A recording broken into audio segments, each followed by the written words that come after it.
work through the technical challenges, and by virtue of working through the technical challenges, we'll get to a point where that magical future where everything simply works and the world is a better place is there.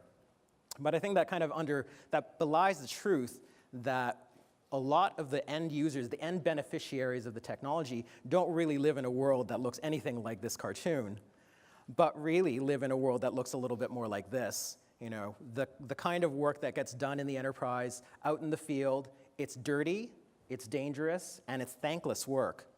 You know, and so what I'd like to do today is I'd like to share with everyone an experience that we had at NGRAIN trying to bring augmented reality to an oil and gas company, and just some of the things that we learned as a result.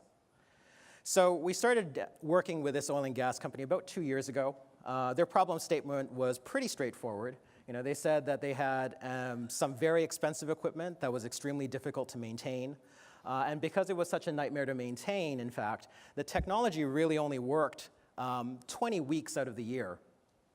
And while that, you know, may or may not sound kind of like a big deal, it would be kind of like buying a car only to find out that the car really would only work 3 days of the week, and the other 4 it would spend in the shop, and that would be true about the entire lifetime of the vehicle. It would probably make us pretty all upset. So, like any good AR tech provider, you know, NGRAIN said, you know, we've got the technology, we've got the capability, all we need to do is bring it to them, and we're gonna create a fantastic business case for augmented reality, and we're really gonna be able to show them that the technology has some real business impact.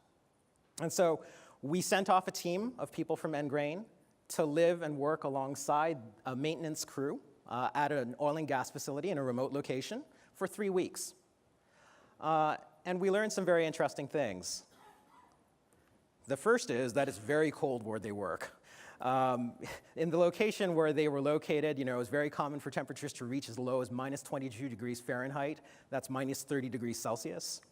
And as a result, you had a lot of these workers who, in fact, spent a great deal of their time doing all of the work that they should have been doing in front of their equipment inside their trucks. And they did it in their trucks because, frankly, it was warmer in their trucks than it was out where they needed to work with the equipment. A lot of these workers worked overtime. And they worked overtime because living in a remote location, you really don't have a whole lot to do in your spare time. And so as a result, many of them signed up for extra work shifts because they had nothing better to do, and in fact preferred to go work overtime, because at least they were doing something and making some money as a result.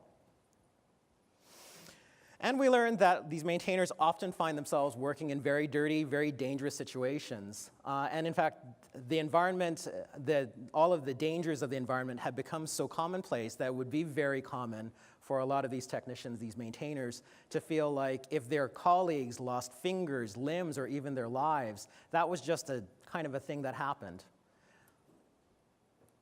And so one of the things that we took away at NGRAIN was something much more revealing than just the fact that you could bring augmented reality into a solution, into an environment like that, and perhaps learn something as a result.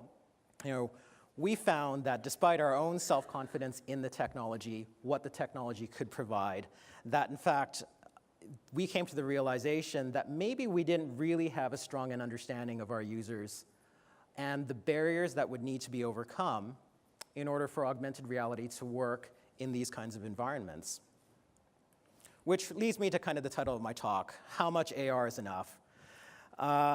And like all things, I think it would be fair to say that the answer is it depends, but almost certainly the answer is not all the time.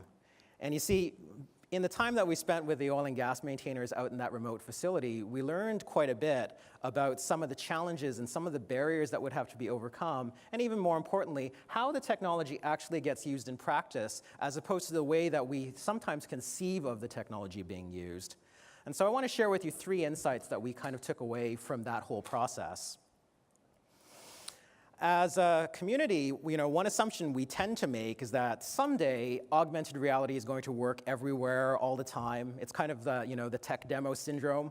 You know, you kind of give your tech demo and you say, don't worry if it doesn't work today, because next year it will be even better, I promise. And if you just buy it, we'll make sure that it works.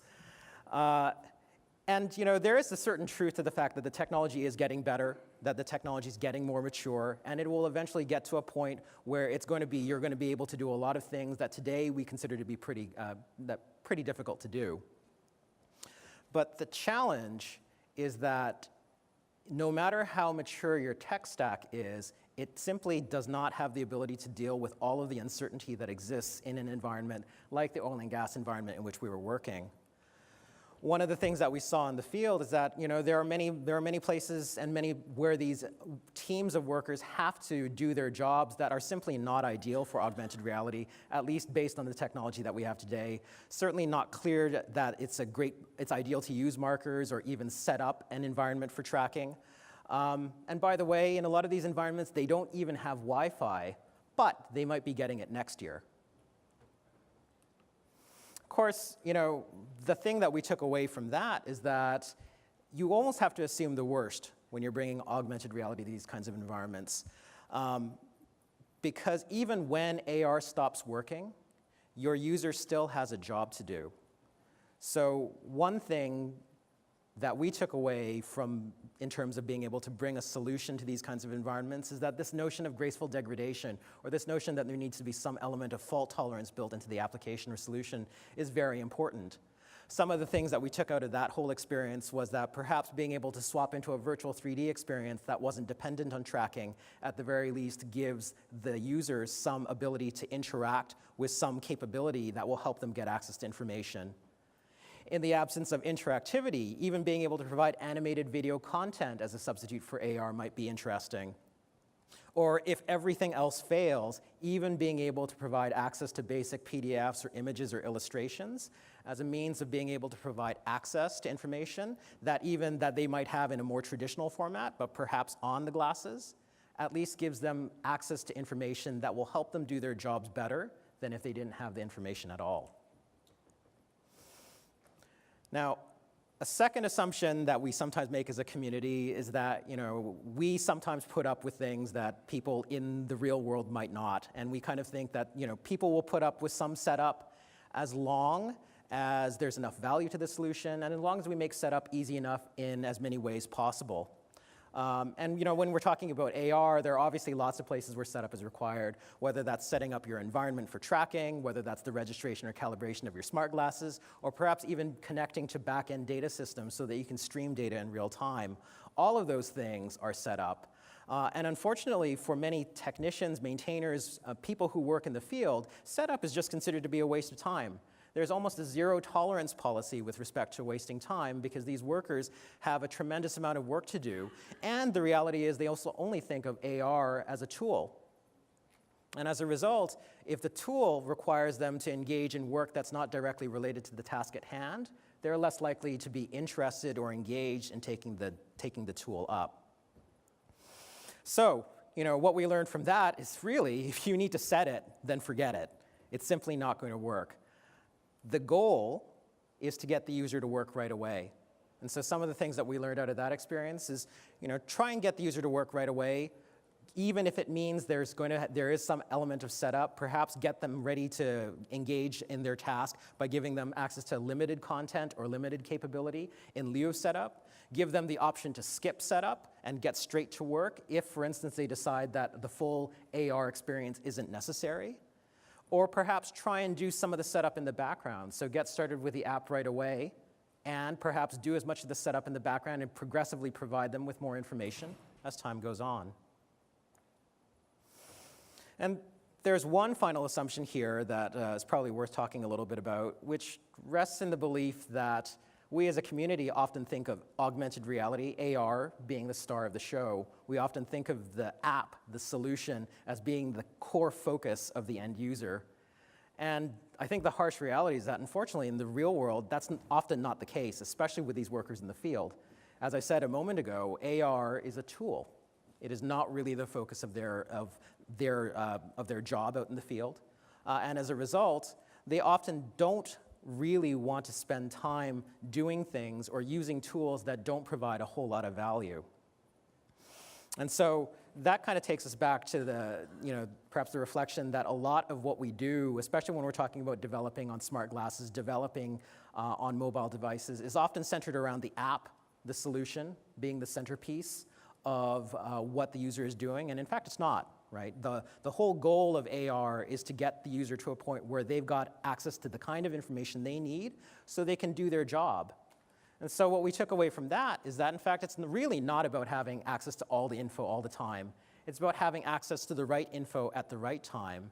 And the most important aspect of that you can bring into an app is to get out of the user's way. Don't build the app with the assumption that somehow the solution that you're trying to bring to them is centered around AR itself.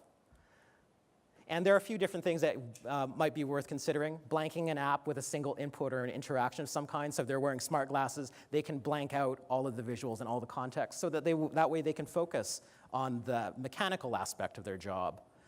Perhaps having minimal UI and minimal presentation in practice, and that can mean a lot of different things depending on the context and what you're trying to accomplish. But the whole goal here is only to provide them with information that is essential, so that way you're not burdening them from a cognitive point of view and getting them focused again on the task at hand. Or perhaps even giving the user some freedom and control by giving them the option to customize what is presented to them. And that, in fact, can be a very useful feature, especially if there's more take-up and demand for the tool as time goes on, because they may realize that certain kinds of information are useful for them at certain periods of time, and at other times, different kinds of information may be of value. So I realize that I've just got a few moments here, so I'm going to wrap up pretty quickly here and just a couple of closing thoughts. The first is, hopefully, as I've kind of gone through that experience that we had at NGRAIN, it's helped everyone here kind of take away that as a community, we really do have an obligation to hold ourselves up to a higher standard in terms of what we promise to deliver and what we actually deliver. And it's really easy for us to build out tech demos to maybe get our foot in the door, but there needs to be some recognition that the tech demo simply isn't enough to build a solution that's going to work out in the real world. So what I'd like to leave everyone with today is that although all of us here at Augmented World Expo are true believers in augmented reality, the potentially millions of people who are going to benefit from the technology don't see things the same way that we do. So the most important thing that we can do is remember that we don't build AR solutions that simply can be built based on what's available. We have to remember that we need to keep our focus on what needs to be built so that the solution actually has value for those people out in the field. And I'll leave it at that. Thank you very much.